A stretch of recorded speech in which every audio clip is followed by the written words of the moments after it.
Alrighty. Everyone, please welcome former friend of Tiana. Go ahead and introduce yourself. Well, hello, y'all. How are you doing today? My name is Ash. I'm a former friend of Tiana, and I'm here to tell you guys about my experience in the park. Oh my gosh, that was such a spot on impression. I love it. Thank you. After all this time, she's still got the voice down, guys. She's still got it down. 10 years later. 10 year, literally.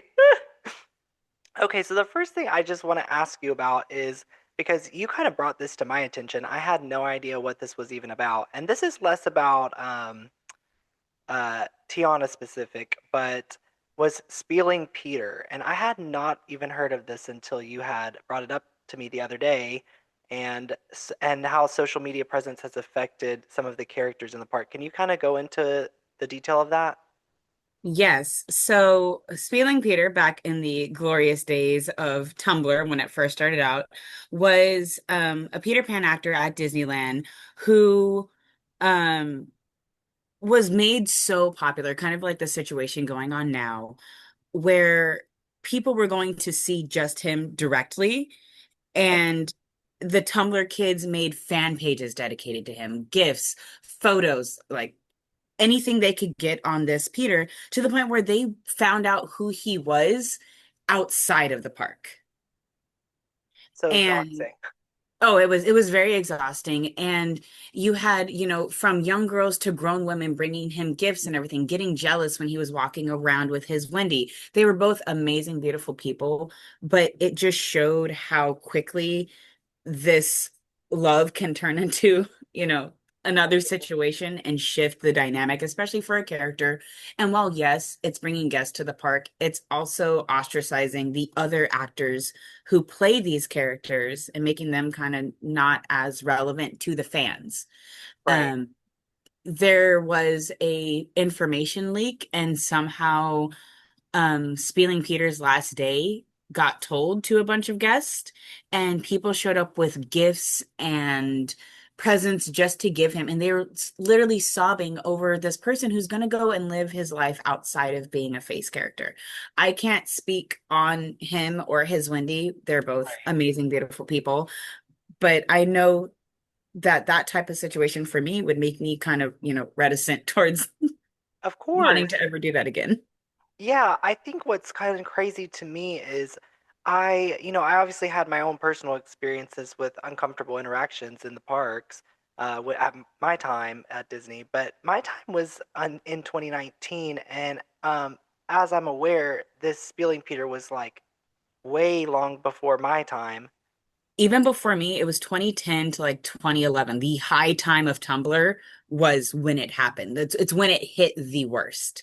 Right. And that to me was kind of wild because I was like, the fact that I had never heard of this even after working at the park um was kind of wild to me. It's been happening for so long, and I feel like it's now just sort of like coming into the public eye for the first time, which is kind of wild to me because I'm like, if it's been happening for this long, why haven't hasn't anyone talked about this before? That's a great question. In a way, it's free publicity, it's free advertisement, because when you have these characters who are so good at their job, the company doesn't have to do anything. The product sells itself at that point, Right. which is not exactly the most glorious thing to say, but you were so into your character that people love you, but love can also turn into another direction. Yeah, I think something else that a lot of people have been confused about, because I mean, there's so many nuances to this story, was that these people are not specifically necessarily obsessed with a person, but like the character in general as well. Yes. Like where, because I know for me, like all of the other Peters I was working with, like we all had the same stalkers. Like they didn't care if they didn't care if it was me or them or whoever it was. They just wanted it to be Peter. So Right. And that's this current situation. Whereas I would say with the more recent ones, it's been this exact person, how they act as the person. At least when it came to Spieling Peter, it was he had Peter down to an art so well that people were like him. He is living, breathing, fleshy Peter Pan. right. The actual one, the real one. Yes, pulled straight from the movie. Okay, so my next question is a more general question. Can you talk about what your interview process was like with Disney? Long sigh. Very, very, very, very long sigh. Um, so I went there with the initial want to be iridescent. I did not think I was going to get a crown. Um, oh my gosh, this was so long ago. I feel so old. Um, they had us do the, can you, for a face character, can you act, can you sing, can you dance, that whole spiel. And I'm like, hey, I did musical theater. I can do all three. Five, Like, well, six, seven, eight. Da da da da da, da, da, da, da. And I was just like, like, well, you're kind of too short to do certain things. And like, but you can meet people. Um, and it was the whole how do you do with improv quick on the spot? If a kid asks a question, oh, where's your cell phone? Well, we don't have cell phones, we have rotary phones, things like that, they're trying I felt during my interview that they were trying to see how much I embody the character before they were willing to even go through the process of here's your dress, here's your tiara, here's your shoes. Right, There were not a lot of other girls of color going out for Tiana, which it is what it is. There was a horde of girls there to be Tinkerbell, right. um, because it was right before Christmas time hit. My audition was back in November of 2013. And it was just, I'm not gonna say I felt like downhearted, but there was definitely a different air I felt being the one going out for a princess of color, if that makes any sense. Yeah. The like there's only a few of us. I made it. There was another girl who just couldn't get it, and I feel bad for her every day. She's like, I'm just gonna go back to what I regularly do. I'm not gonna say what she did. Um, she was still in park, but I'm just recounting everything and like kind of getting sad. It was a long process. I was there for 6 hours. Yeah, same. I mean, my audition was like 6 or 7 hours, something like that. I Yeah. remember being there all day, several rounds of Yeah. this. There was no one to like remove from my round, so I just kind of kept going. Yes. Cap it. But it was just the second day with, character work with other people, learning the interactions and everything. I felt a disconnect. There was one Snow White. I'm going to just she wasn't exactly receptive to me during the process. And so I was like, you know what? Whether I get this or not after this, I'm going to take away what I learned from this whole entire interview. And for anyone else who wants to go out in the future, I'm going to just tell them, hey, don't be disheartened if once you reach a certain point, you kind of feel this looming sense of imposter syndrome come over you. I don't know if you had that anywhere Oh my during the gosh. Absolutely. When I was at my now I don't know, back in the day I think they called it the interview process, but now they just call them open call auditions. yeah. And I mean, I was so nervous. I remember mine was in Atlanta, Georgia, and I just showed up to an open call, and there were thousands of people there, and I was like, um, yeah, this is not gonna work out, but Yeah. I'll just have fun and see what happens. And by the end of the day, it was like from thousands, and then I think there were like maybe 7 to 10 of us left, and we were like, this is crazy, guys. It's really daunting and they now I lived in California, so I drove the distance from LA to Anaheim to go to, I was already off the clock. I'm like, okay, I'm going to go and do this. Okay, And getting there and just seeing how many people, the gosh, I hope I get it mentality yeah. of this interview, it sunk in me just how core Disney is to people who want to be a part of the magic. But at the same time, I was like, oh, this is so uncomfortable. Yeah, it is. It's crazy. And But training was fun. imposter syndrome is real too because once I do remember getting the call and being like, out of all those people, they really thought I was the one that was going to be able to do this. Be like, are they crazy? Do they know who I am? Right. Anxiety sets in. You know what? Maybe not. Yes. But I will Um, say, training, I think I had the most fun. I think I enjoyed the training more than the interview.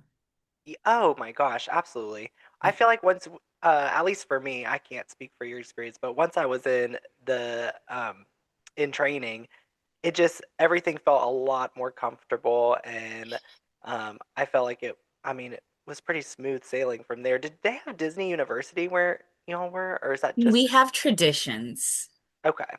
And traditions, you get to go for a walk through both the parks. I Hmm. got lucky on my day of auditions to meet Bob Iger. He was in the park whenever we were walking. Yes, it was. Gag.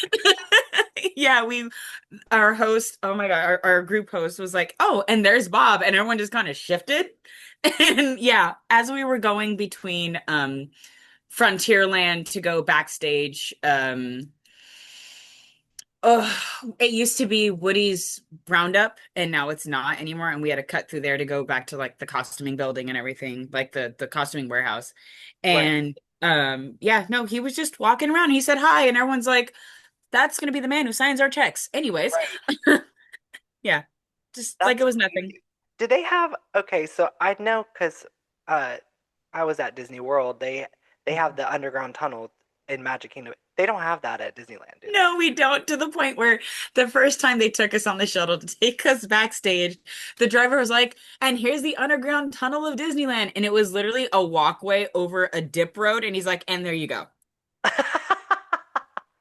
And there it is. Yes. um, But you did guys need it. You guys are so much bigger than us. yes, I don't think, I don't think a lot of people even there because there was a lot of confusion from my video. People were like, "There's other Disneys? I'm so confused." And I was like, I didn't realize how many people haven't even been to any of the parks before. A lot of people have never stepped foot in Disneyland. And I'm like, Disneyland is the only park that has Walt's footprints. Isn't that wild too? Yeah. Oh Like, my gosh. please, listeners, please come to Disneyland. Take the Walt tour. Come and see his office and feel an emotional sense of I want to cry because you're sitting in Walt's office above the fire station. I know, crazy. I haven't Yeah, even done that. I've never been to Disneyland. we need to make a plan. I know. We need to I make a go plan. I I go have every year cousins that now. live in Anaheim, but I've never been to California. So, It's so worth it. It's worth it. can you talk about so this is going to be a more Tiana focused question. Can you talk Okay. about the disparity and popularity of certain face characters versus the others and your experiences with that?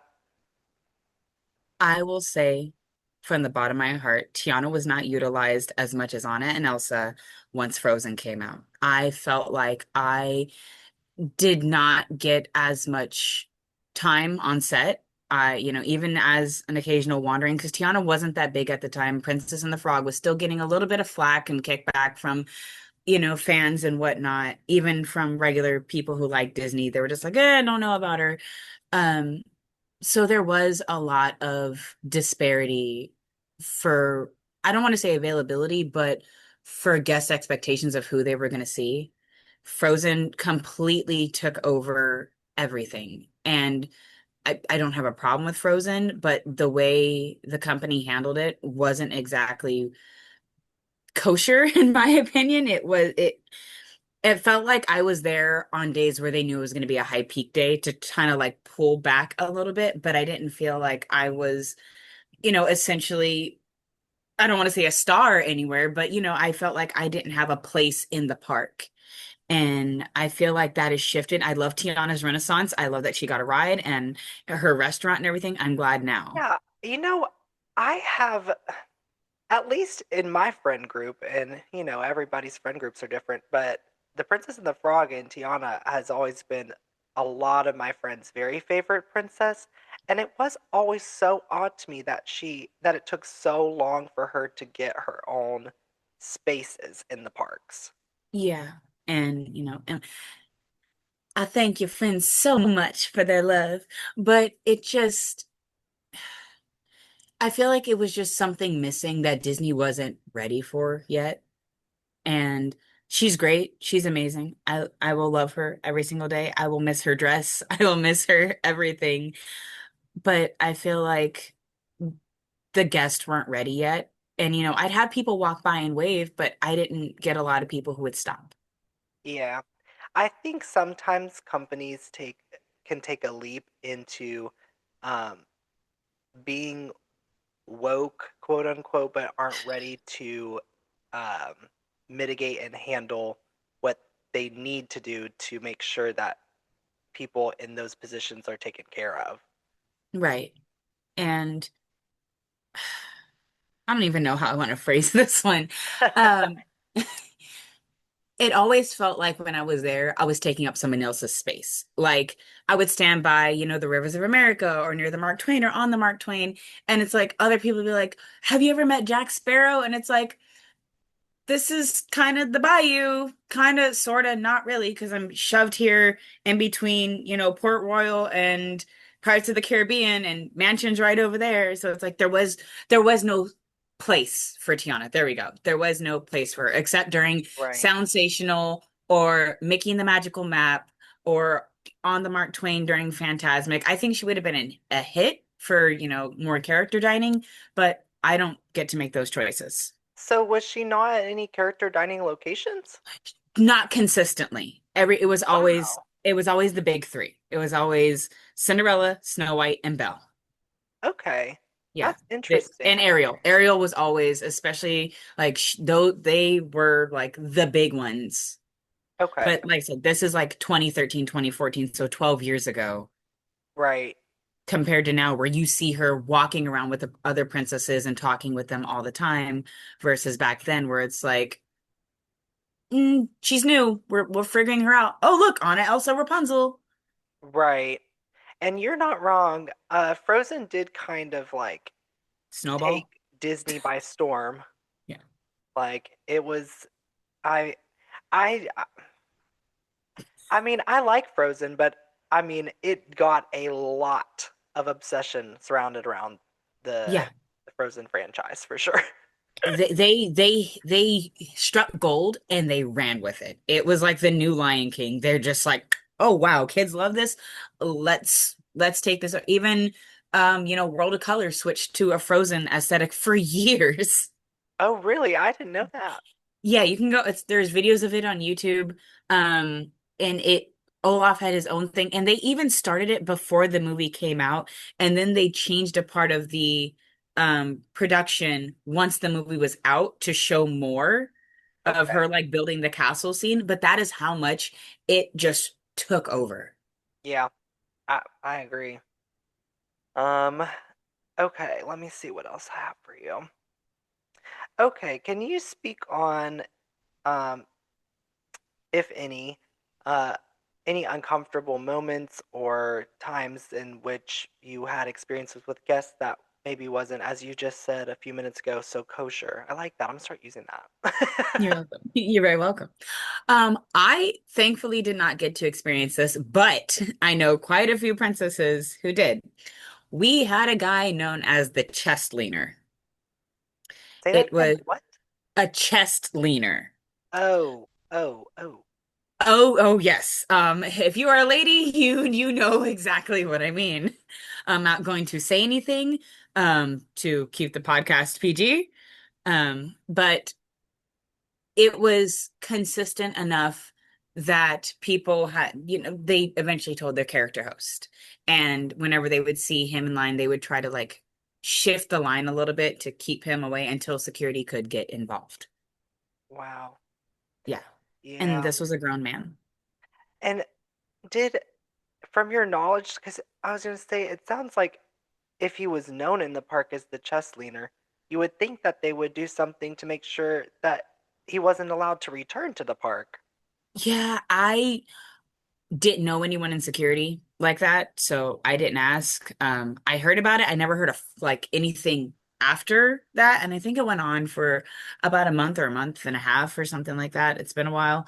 Um, I'm pretty sure I could ask around and see and get back to you on it, but I know that like it stopped getting talked about. And I don't know if it was one of those, well, just ignore it and it'll go away things, or they did something about it. Right.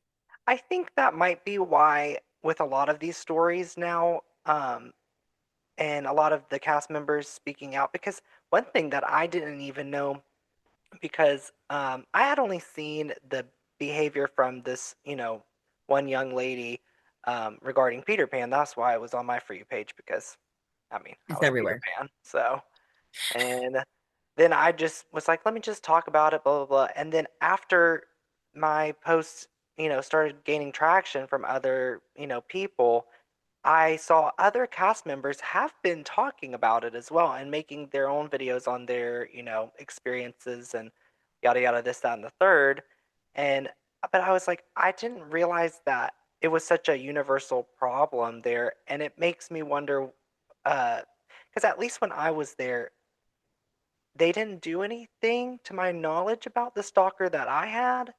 Um, they I mean, she showed up every shift, so obviously they weren't handling it.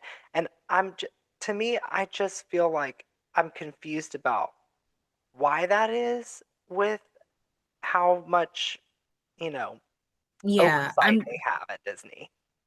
I guess so it doesn't bring like doing it in the moment brings attention to the situation happening in that moment and it can create a scene for guests and everything. I'm not excusing the behavior at all. Just FYI, I'm not Right. excusing any behavior on either side, the offender or the person defending. But it's like one of those things that they have to handle, kind of backstage. Like, get the character host to, diffuse and then get them, kind of get security involved and move them out the way. Hmm. But for someone who sees somebody, sorry, wrong words. For someone who's in that moment, I would like to see action being taken in that moment rather me guessing. Right. I guess the other thing is I'm so confused as to why in some of these situations they haven't just permanently banned them, because I know of many guests who had been permanently banned in the past for other extenuating circumstances. Right. And I guess that's what I always wondered, is when they know that this is happening. I mean, yes, sometimes it's hard to, find the identity of a guest. I mean, there's thousands of guests that are visiting the parks every day, but when it's Right. like a repeat offender of something that's doing it every single person's shift, pretty much, it should be fairly easy to track them down, no? Correct. It should be easy to be like, okay, we see them cut the line where they're at, get security involved, let them know, hey, even if it's one, two, three, you're out, give Right. them a chance to, realize, hey, this is inappropriate behavior. Just like, I don't know if you saw, there was a viral video 2, 3 years ago of the woman who grabbed Gaston's chest. Yes, I have seen that video.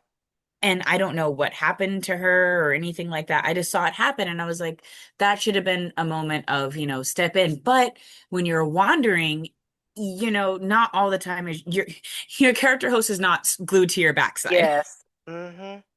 And that makes it harder for situations.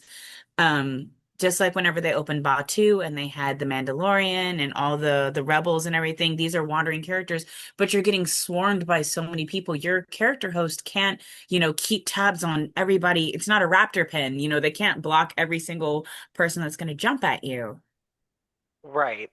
That's one thing that I don't know. I guess I've been thinking about it more and more since all of this stuff has been popping up everywhere. And one thing I've been reflecting on is, I feel like with all of the access and money that Disney has being so big, that they would be able to afford, at least a security guard per Oh, character worker. absolutely. Yeah. You There's never, I don't know if they taught you this, never have an expectation of a guest. Like you never know who you don't know how long they need the hug. You don't know, who they may look, big, intimidating, burly guy. He just wants a hug Winnie the Pooh. You never, That you part. never know. You can't assume about a guest. And until you have that interaction, you don't know which way it's going to go. You have no idea. And it's like we have to use our better judgment, but also can't break character while using our better judgment. At least can't break character enough to dissolve the magic.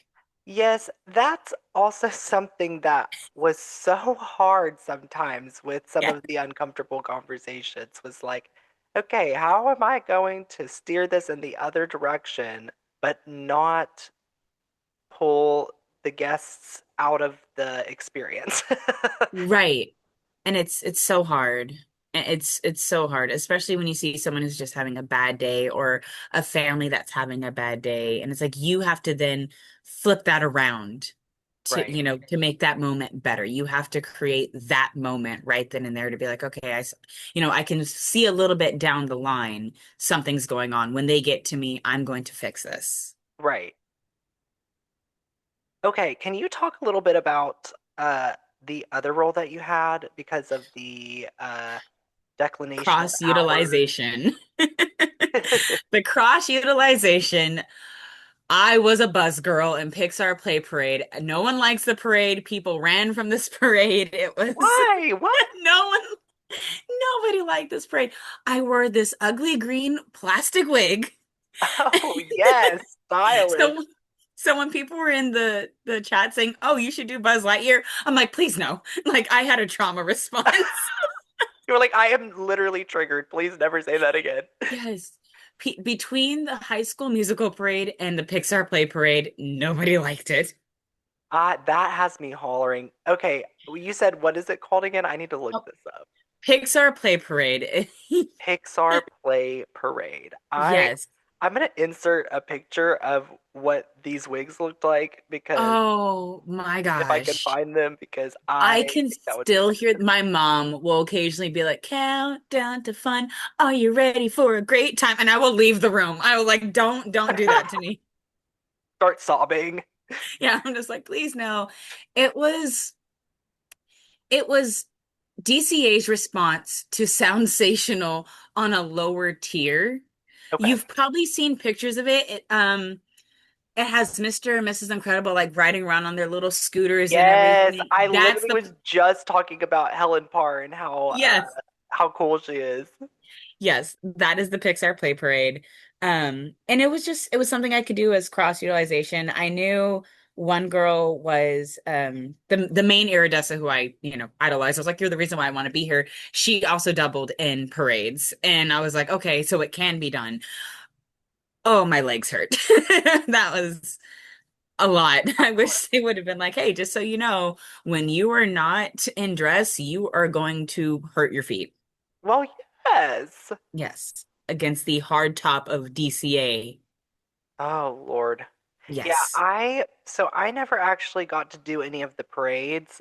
Um, but we didn't have a lot of it's interesting about the cross utilization that you experienced there because at Disney World there is cross utilization, but it's like character required. Like Okay. basically all of the face characters are required to also be a mask character at Disney World. And Wow.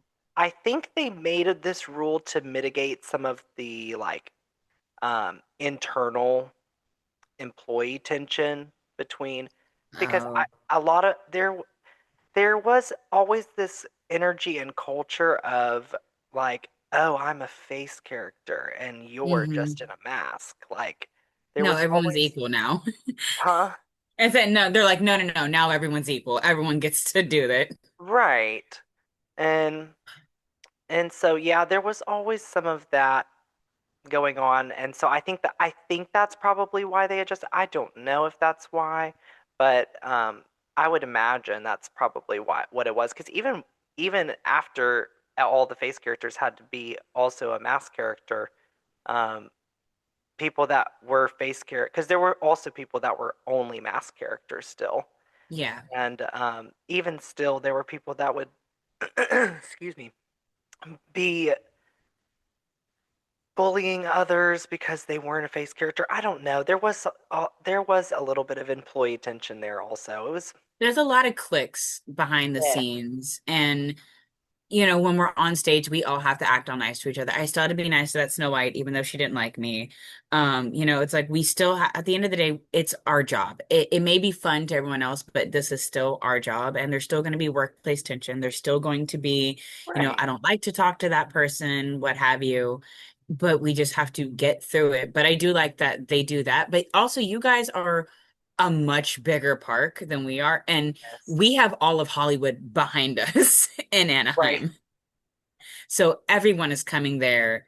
I had a friend who was a friend of Sully and Chewbacca because he was just a giant.